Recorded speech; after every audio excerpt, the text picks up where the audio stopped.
बिस्मिल्लाहिर्रहमानिर्रहीम। दोस्तान मोहतरम, आज एक दोस्त ने सवाल किया कि किस्तों पे कोई चीज़ ख़रीदना या इस तरह का कारोबार करना जायज़ है या नहीं।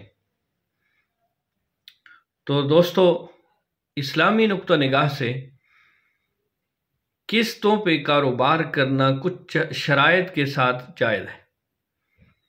वो शराइत क्या है कि अगर कोई चीज़ आप बेच रहे हैं, नकद तो आप बेच रहे हैं 10,000 की, और वो आप किस्तों पे 15,000 की बेच रहे हैं, तो उसके अंदर थोड़ी सी टर्म एंड कंडीशन है कि वो क्या है।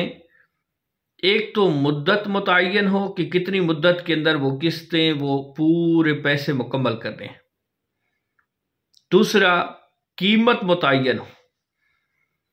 और तीसरी शय उसमें ये ना हो कि अगर किस्त लेट होती है तो उस पर जुर्माना होगा। अगर ये शर्त होती है उस मुआहदे के अंदर तो फिर नाजायज़।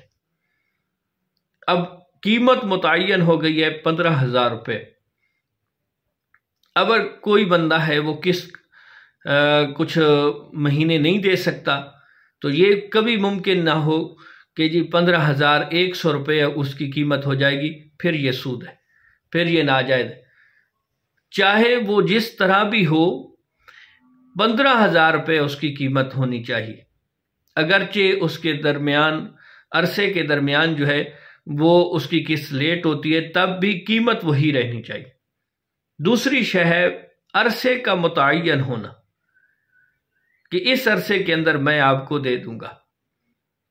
तीसरी शय है कि अगर ये भी उसके अंदर शर्त हो कि जी अगर आप पैसे पहले दे देंगे तो ये 15,000 वाली चीज़ आपको 14,000 में लग जाएगी, ये भी नाजायज़ है।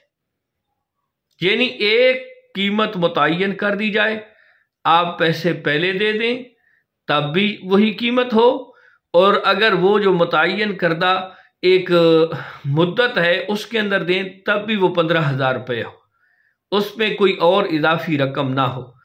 ये तो एक सूरत है किस्तों की।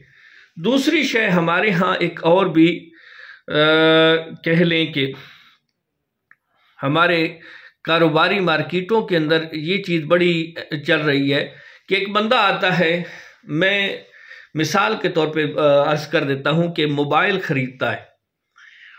वो मोबाइल ख़रीदता है किस्तों पे 50,000 रुपये का।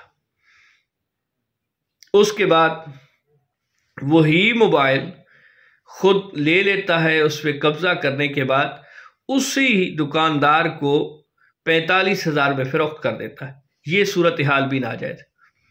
जब तक जिससे आपने मोबाइल ख़रीदा है उसके पैसे पूरे ना हो जाएं, उस बंदे को कम कीमत पे बेचना ये नाजायज़ है। हाँ, अगर आपने ख़रीदा है और उसमें कोई चीज़ ख़राब हो गई है, कोई फॉल्ट आ गया है, कोई उसके अंदर आप कह लें कि खराबी पैदा हो गई है, अब आप अगर कम कीमत पे उस बंदे को बेच रहे हैं तब ये जायज़ है। अल्लाह ताला हमें दीन समझने की तौफीक अता फरमाए। हाँ, ये एक बात रह गई है कि वो बंदा उससे ख़रीद के किसी और बंदे को कम कीमत पे बेच देता है, किसी को गिफ्ट दे देता है, किसी को हिबा कर देता है, ये जायज़ है। अल्लाह ताला हमें दीन समझने की तौफीक अता फरमाए। अल्लाह ताला हमें दीन पे अमल करने की तौफीक अता फरमाए। सुबह